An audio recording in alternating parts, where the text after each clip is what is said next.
And he was like, you don't believe that the wind can be controlled. Right. You know, not by him per se, like he's the magic man, but like... No, I think it was him. No, that's not what I meant. That's okay. not, you misunderstood me. I'm saying, that's not what I'm saying. I'm saying he's not saying it to get any glorification of himself. Right. Okay. So he's saying it like, you don't believe this exists. So I want to show you how this can like exist if you believe in it. And so he said, like, you can direct wind. And so he took his hand up in the air and he goes, everyone look, I think he said, everyone look up. And he took his hand and he went like this, and we all looked up, and we looked up and we saw the flap. There was the top of the flap started flapping and flew off. And it was not only flying off, the trees started to like hit the teepee, and it started to like the whole teepee started shaking at the top. The whole teepee started shaking. Wow. We were freaking, like, yes. We were stunned. Stopped. Moment. No and wind. I was like, okay, I get it. Like, okay, I get it. Yes. Oh my God. Oh my God. Yes. Magic is real. Like, and we are back for another episode. Okay, so the first one that I would like to talk about is the teepee experience when you were channeling in the desert that one time. Okay. That one time. I've channeled many times. But it was one specific time. Okay. I'm going to lean back like you. Okay, so I got to set the scene. But I got to do my mic too. I'm going to lean back and chill while you tell Yeah, we got to chill because this is a chill experience. Okay, so we're in the desert. I forget if it was Joshua Tree or one of those deserts out there. Mm-hmm. And we were leading a shamanic journey, and we were staying at a place that had a giant teepee that can house, like, you can have like 25-foot teepee. Yeah, it was huge. You could have about 20 people in there. And we had been leading the shamanic plant medicine journey, and we were taking mushrooms, and we had about 20 people. Mm-hmm. And I think it was a weekend, and we were on the third day. So we were all exhausted, but like been through everything you can imagine. A lot of healing, a lot of channeling. People were coming. A lot of energy work. On the other side, a lot of nature. Through. We connected with nature. We did grounding work. We did sound healing. We did spiritual death and rebirth work. I remember this. Those weekends were incredible. Mm-hmm. What do we have, 30 people? Mm-hmm. Yeah. We even had a zip line at one of them. Yeah. So I remember we were all just kind of in the last stages of like, what more can possibly happen at this point? Like we have gone through every dimension. We had been listening to you channel for hours, and also I think I channeled too. And it was just a full weekend.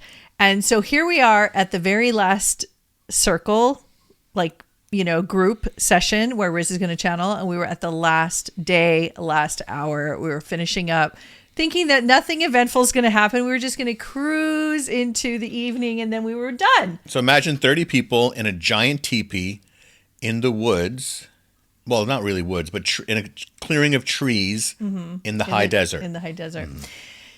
So Riz starts channeling, right? Well, normally, you know, you just channel like Red Eagle English. Or Merlin, or, you know, Phineas, Quimby comes through, or just kind of like the regulars that come through. Right. And I speak in English. You speak in English. Well, this particular time, for some reason, it was the time that you were going to channel multiple guides that I have never even heard of, new ones, ancient ones with raspy old voices. Some were medicine men and women from different regions of the earth, like different languages, in like other kind of timelines, I would say. Like, they were tongues, but they were... Yeah. I couldn't identify it as any language I understood. Like current. I felt like this was a very mystical experience going back into other realms, like maybe other civilizations, yes, or timelines, or this something. Was like cavemen, and so sophisticated cavemen talk. We knew, well, that was maybe one, but there was other ones. And so we knew something was going on because we were all like, oh my God. So we were looking at each other and we were just like, wow, all of all of our senses were alerted. Our hairs were standing on end. The sage was burning. Sage was burning. We're all wrapped in blankets and we were looking at each other, and it was, I think, getting dark. And, Oh yeah, it was dark. I remember. And all of a sudden, Red Eagle Yeah. comes through, and he decides to be like the final like MC of the night, and he's gonna just He's the wrap headline. it. He's gonna wrap this up. And you know, I'm familiar with Red Eagle's channeling, Yeah. and this particular time, he decided to do something different. He decided that he was going to do a little magic trick on all of us. He was going to show us real magic. Oh, that time. Okay, yes. Now I remember. Go ahead.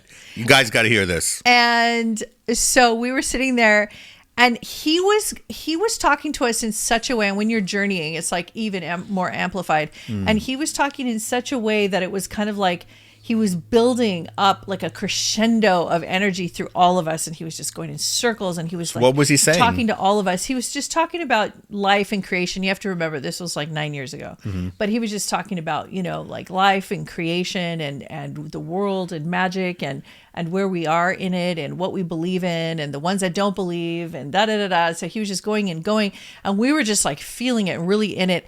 And then he goes, and I'm not going to remember exactly because it was a long time ago, but I remember his hands went in the air and he said, like, you don't think, I remember he said this, he goes, like, you don't believe that magic, like, because it's about people not believing in magic, basically, I think is the theme.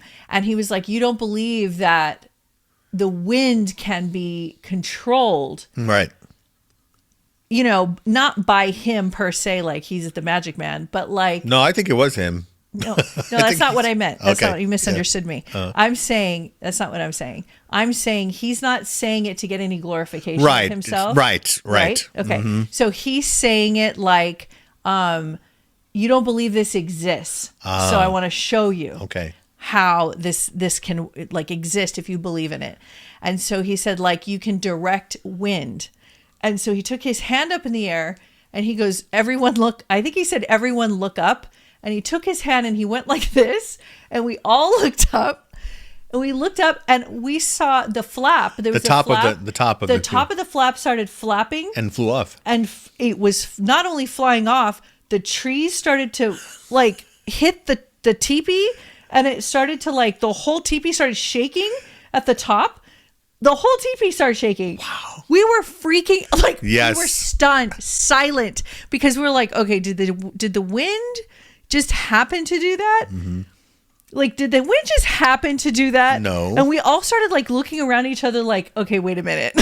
Like, we were like, wait. But that wasn't the end of it. No, it wasn't. And then as we were trying to just get our bearings and try to understand what is happening, and everything was like whipping around, like wind hitting so hard, all of a sudden he goes, and then it can stop. And then it stopped. Everything stopped, guys. That was Yo. Everything Mic drop. stopped. moment. No And wind. I was like, okay, I get it. Like, okay, I get it. Yes. Oh my God. Oh my God. Yes. Magic is Yes. real. Like, this is ridiculous Yes. magic Yes. here. Yes. And that was a very big moment for all of us, especially you had some students there with you that have been working with us for a long time. Sure. And then myself. And then we had new people. And then we had people who didn't know anything about like spirituality and everything. One It of was the a kids, mixed kind of I think group. one of the kids was with us. Mm-hmm. Yeah.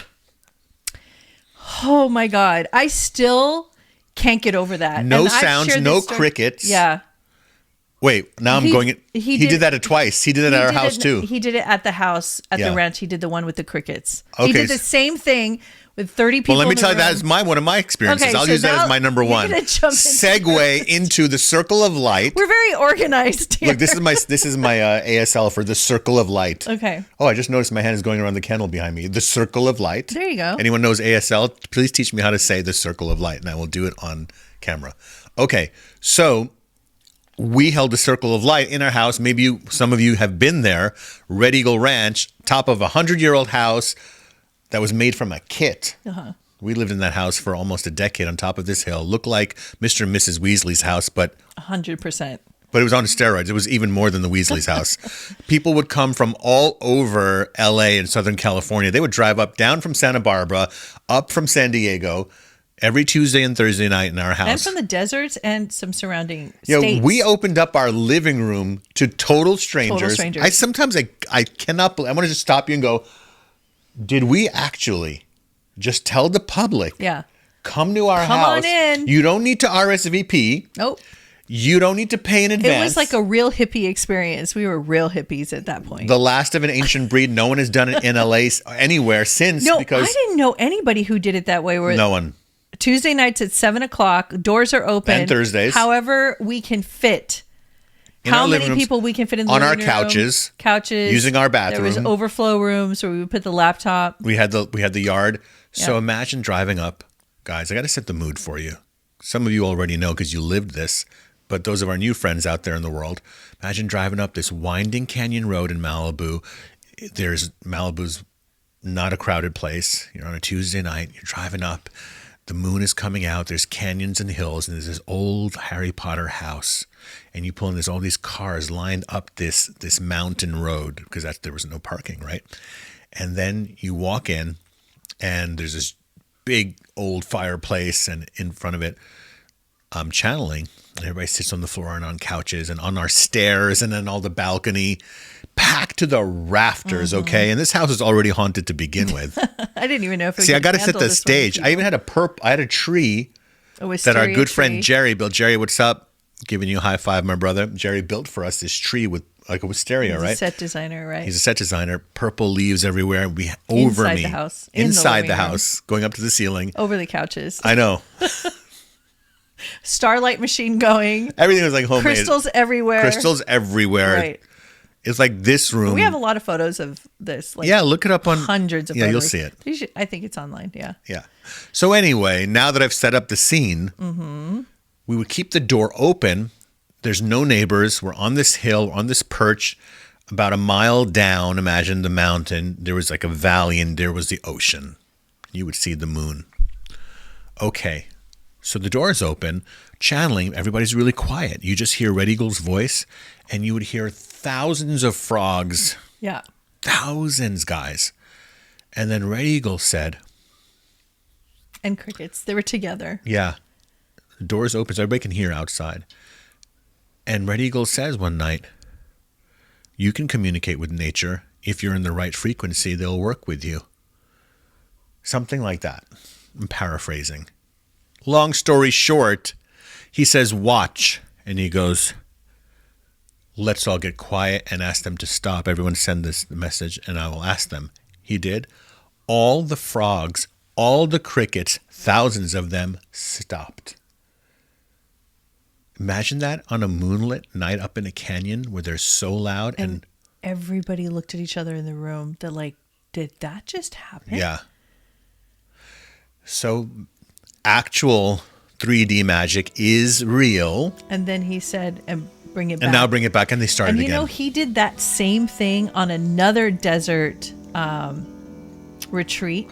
We were inside and it was nighttime and we had frogs outside and he did it with the frogs and crickets. Yeah? That was like one of the earliest ones. But that was the first time I heard it, but it was very dramatic. That was one of the most mystical experiences I've ever had. And I wasn't even in my body. While you are on that story, because it's shorter than mine. Can you share? And I tried to make it longer with the description. I know, but I want you to add this one and then I'll go to mine. Okay.